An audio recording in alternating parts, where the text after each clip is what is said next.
Baptist Church. Let's give a huge warm welcome to the CEO of ACTS, Mr. Steve Liga.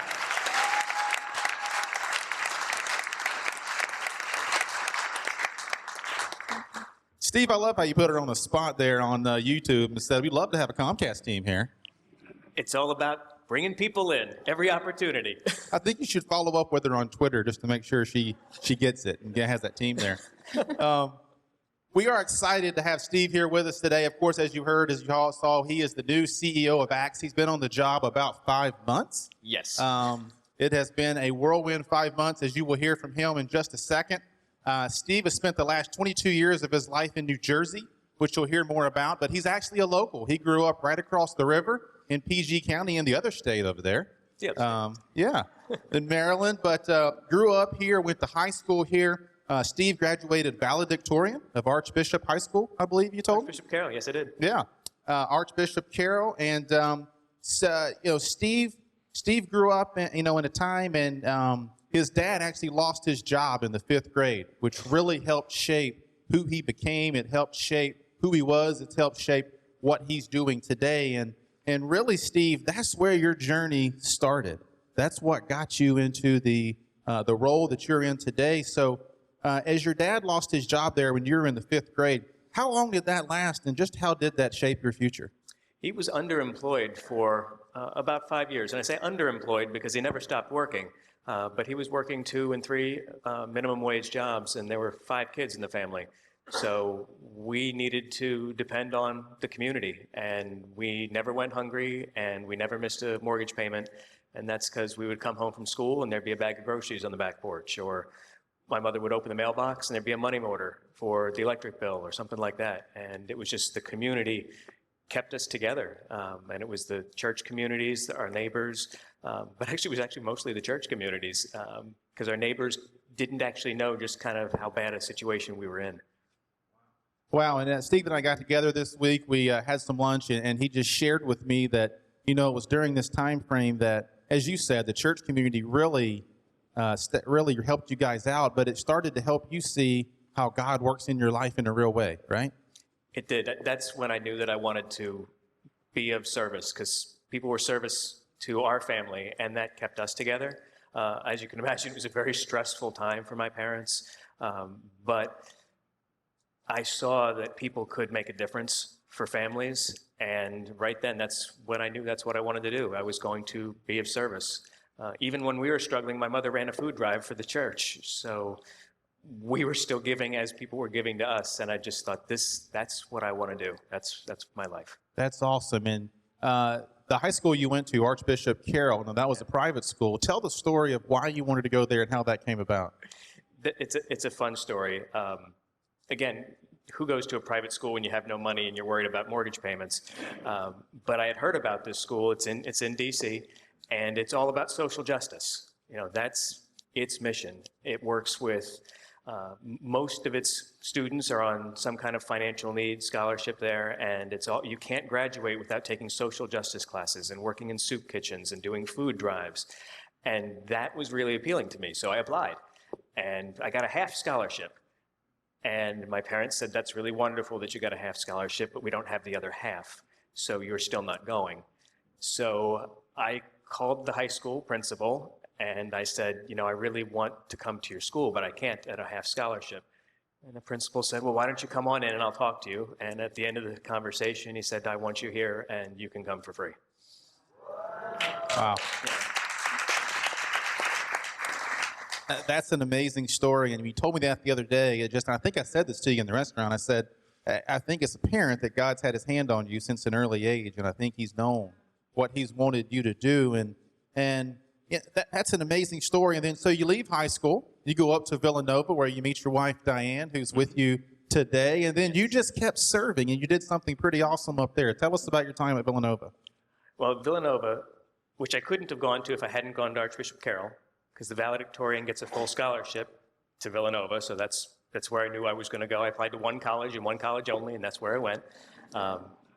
And I was working with a group called the Villanova Committee for the Philadelphia Homeless, and we did outreach and we did home renovations. There were a lot of churches in Philly that purchased really old rundown properties, and the group at Villanova would go in every Saturday and every Sunday with students, and we would rehab houses.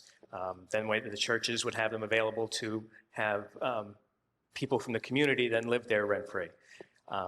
So I worked every Sunday morning. I took a van into Philly, and it turns out that Diane took a van in every Saturday morning. We did this for a year and never met each other. The following year was when we first met, and after a very short time, we founded a Habitat for Humanity chapter. She was the founding president, I was the founding vice president. She's a little older. Sorry, hon. But that chapter is now the largest college-based Habitat chapter in the world. Yeah. Wow, that's amazing. She was in charge then, and I'm assuming still in charge now, right? We try, and it's more of a partnership, but yeah, she might have a little more say. You can be right or you can be happy. We can't be both in marriage, right? Amen. Amen. Well, listen, so Steve spent 22 years after college working in New Jersey. He ran various nonprofits. I mean, you guys did some amazing stuff. And then about 6 months ago, he was hired to be the CEO of Acts here in Prince William County, which is, of course, headquartered there in Dumfries. And one of the first things he did, he came and met with us about iWalk. We met with Kate and Beth. Yep. Steve has been working very closely with Kate and Beth. And Steve, you've had a very tumultuous 5 months over there. You've been reorganizing, going through some things. So just tell us what the first few months of your job has been like. Let's see, I blinked and they were gone. It's easy to do that when you don't sleep. I have to say, if you don't know, Acts has been around for 46 years. And it's had its ups and downs, but it's always been there for the community. The last 2 years have been kind of a rough patch for Acts. And in the last year, they actually did not have a CEO. So they went 9 months with somebody who was an interim. And that person thought they would be there for 2 months, was working 2 days a week. And 2 months became 3 months, became 4 months. And then she moved to Westchester and commuted the 2 hours and kept saying, when are you guys hiring somebody? So they finally hired me, and I just kind of took off. The agency I've reorganized all the departments, we're pulling things together, and there's new things coming. There's gonna be a women's center that's opening up next month, and there's so many good things happening. I'm excited. Yeah, absolutely. And you came in at a seasonably busy time. I believe we have some pictures to show here, if you guys can pull those up. This is the current status of the food pantry over at Acts right now. As is to say, there is no food pantry over at Acts right now, at least for the essentials of pasta, rice, and some of the things you guys need. So how can we help you, Steve? I mean, I know we do iWalk, but, you know, these kind of speak for itself. What are some of the basic things you guys need seasonally like this? Okay. Well, when I came here, I heard that we had a food pantry. Oh, there's a food pantry at Acts. I love food pantries. That's a fantastic thing. I wasn't prepared for how big this food pantry is. We serve anywhere from 750 to 1,000 families every month. We distribute an average of 45,000 pounds each month, but we've seen a serious uptick over the summer. In July, it was 58,000 pounds. In August, it was 67,000 pounds. So we have a warehouse where we have all of our reserves, and the reserves went from full shelves to the empty shelves that you saw. So food is donated to the pantry every day. It comes in the back door and goes out the front door. And we still do about 2,500 pounds a day, but that's with no reserve whatsoever. So we need the basics. We need the rice, we need the pasta, we need the spaghetti sauce, we need the macaroni and cheese. Fortunately, the supermarkets help us with fresh produce and bread and meat, but a lot of those staples we don't get. We don't get things like diapers. I mean, if you're hungry, diapers, as anybody who has kids, you know that those are expensive. So not just the macaroni and cheese, but if you could throw in a pack of Pampers, that would certainly be helpful too. At church, I mean, if we could, let's just help Steve out with this, can we? I mean, as we're grocery shopping, let's just pick up an extra item that you see there. And if you would, you can just bring that here to church. We'll get some information out to you where you can take that, and we'll make sure we get that down there. Well, Steve, lastly here, as we wrap up, iWalk is coming up in a month. And I know you probably feel like you've been already because it's been a big part of your job for the last 5 months. but this will be your first one. But from what you've seen, from what you've heard, from your experiences with Kate and Beth and Image so far, what does iWalk mean to Acts? iWalk is the only fundraiser that Acts does during the year. And like I said in the interview, Acts doesn't really do that fundraiser. Image Church does that fundraiser, and we get to come and have a good time. And Beth and Kate let me help them out a little bit with some suggestions once in a while, but I don't know how they do their jobs because it seems like they're doing iWalk all the time. That is the way that we get some of our unrestricted funds. You know, government grants only account for about 50% of our budget. Everything else is community donations, which for me is a very scary situation. I come from a place where grants made up 80 and 85% of my budgets, knowing that about half is from the community. That's living in faith right there. And the iWalk and Image Church, that's the one time during the year when we know that we're going to get a real shot in the arm, and that's tremendous. Wow, that's great to hear, Steve, and we're glad to do it. You know, we've done it for a number of years now. We're going to continue to do it.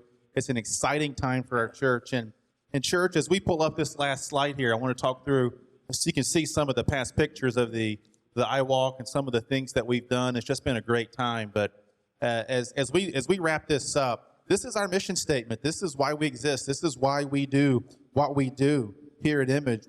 Our mission is to magnify Jesus by leading people to love God, love others, and make followers of Jesus.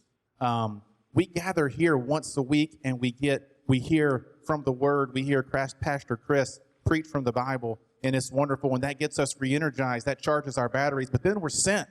You know, we're called to lead sent lives out in the community, making disciples, and then helping them to understand the power of Jesus and what He does in our hearts and lives. And listen, iWalk is an amazing time where the entire community comes to us.